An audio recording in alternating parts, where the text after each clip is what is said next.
Wilson Miles, Black King TV. Hello, John. Hey, Nicole. How's it going? Hey man, good to see you again. This is a tough film to watch because we know what happens, So, John, talk to me about playing Brian and how much you did to get into character. I think with this movie it was a quick turnaround time for me. So a lot of it we established on set. We didn't have enough time for like the long lead rehearsals that we're usually used to.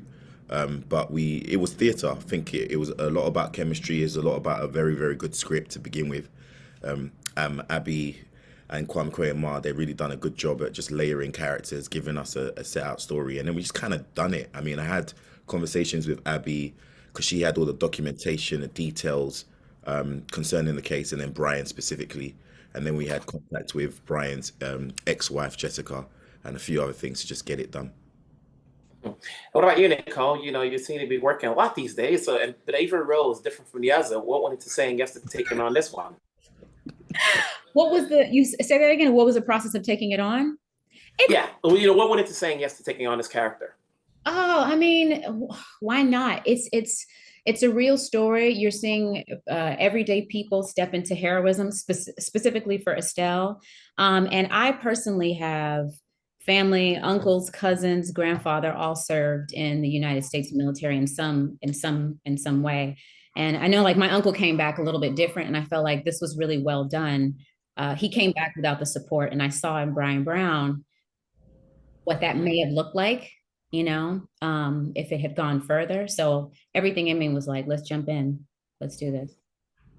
John, when you play a real life person and you're bodying that role and you're doing your research, is it easy to walk away from this when you finish the movie, knowing you're playing this role and you have to play it well because there's a lot riding on it from telling his story and his family wanting his story to be told?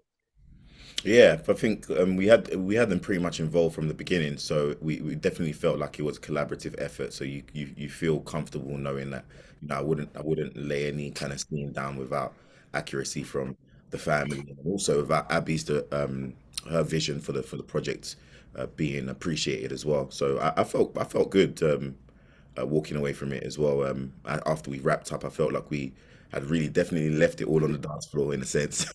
And definitely everybody was, in intense mode. I hadn't felt that way since drama school. I can't even lie.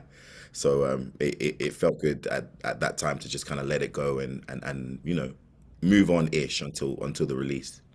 John definitely left it all on the dance floor. I mean, we all see it in watching the film, but just being in the space, I think the film captures what he brought. But when I say somebody came ready and full, like hats off, man. It was like a masterclass. It really was something else. So that was a huge gift for all of us to sort of witness. Well, He's not with us anymore, but can you talk about working with Michael and, honestly, what he added to the film and how he was with you guys on set?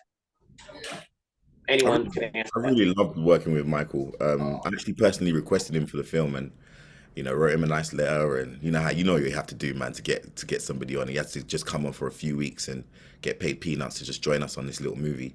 But I've been watching him for years in The Wire, and then I loved him in Boardwalk Empire, and was always a fan. So for him to grace us on set and to just show us his talent and versatility was something incredible.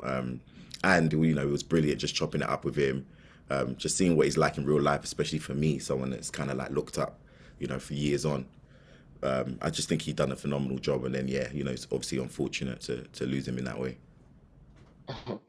And Nicole, when you're working with different directors, what do you pick up from them you could take on to your next project?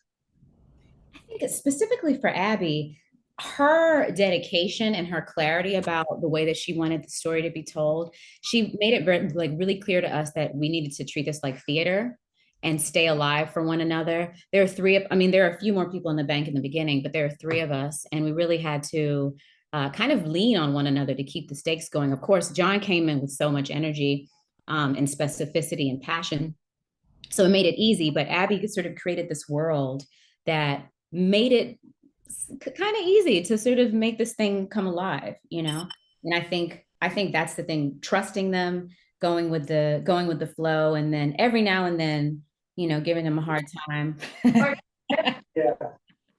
It's been great talking to you guys. Keep it up. It's good to see you guys again. And I'm sure I'll talk to you down the road on your next projects. Yeah, Take man. care. Take care, mate.